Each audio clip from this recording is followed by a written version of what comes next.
On a tous déjà vécu ça, non? Annoncer une grande nouvelle, un projet super enthousiasmant, et se retrouver face à un silence de plomb. Aujourd'hui, on va décortiquer ce grand classique, la résistance au changement. Imaginez un peu la scène. Après des semaines de boulot, un manager annonce un nouveau projet majeur. Il s'attend à des applaudissements, à de l'enthousiasme, et à la place, rien. Le silence, les bras croisés, et puis une avalanche de questions. C'est hyper frustrant. Mais si cette réaction cachait autre chose?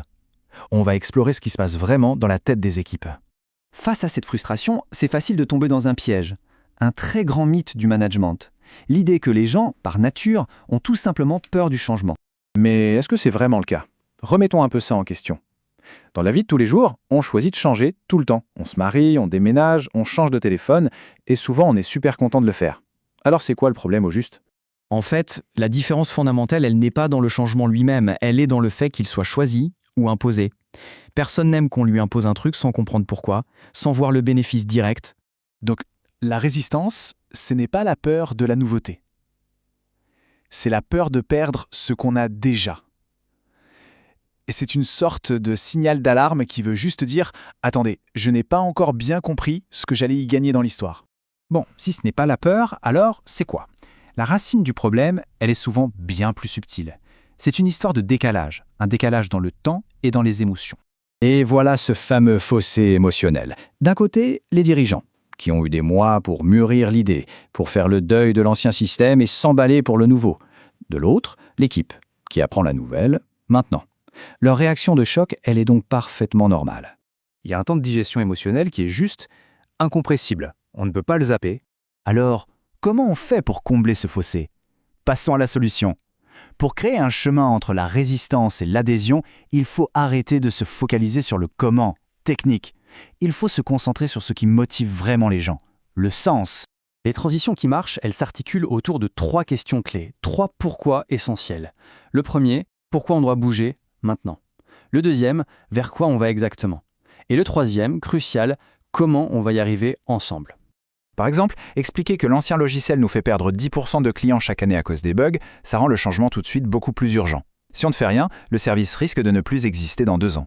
Là, tout d'un coup, le statu quo n'est plus du tout une option confortable. C'est cette fameuse métaphore de la plateforme en feu. Elle montre bien qu'il faut créer un sentiment d'urgence.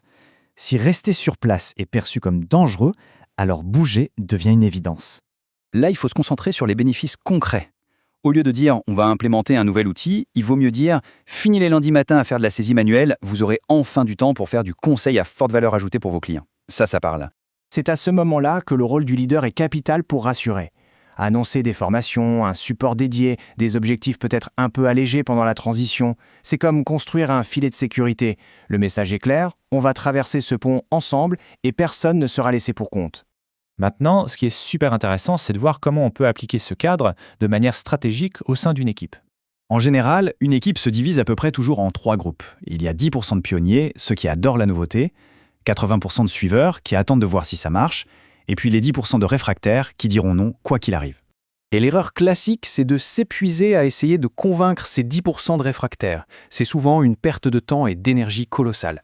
La clé en fait, c'est de donner toute son énergie aux pionniers. Il faut en faire des ambassadeurs, leur donner les outils pour qu'ils entraînent avec eux la grande majorité des suiveurs. Une fois que la dynamique est lancée et que 60% de l'équipe a basculé, les réfractaires finissent souvent par suivre le mouvement, presque naturellement. Alors, pour mettre tout ça en pratique, voilà une action concrète à tester. Organiser une session de questions-réponses zéro tabou. L'honnêteté radicale, c'est le meilleur antidote à la machine à rumeurs. En nommant les risques, en parlant des peurs ouvertement, un leader peut construire une vraie confiance et s'assurer que c'est sa version de l'histoire qui circule, pas celle de la machine à café. Finalement, la vraie question, elle est là. Est-ce que le rôle d'un leader, c'est d'être un pilote de course qui doit juste franchir la ligne d'arrivée le plus vite possible, ou est-ce que c'est d'être un guide qui s'assure que tout le groupe arrive à destination ensemble? Conduire le changement, ce n'est pas juste gérer un processus, c'est accompagner une transition humaine.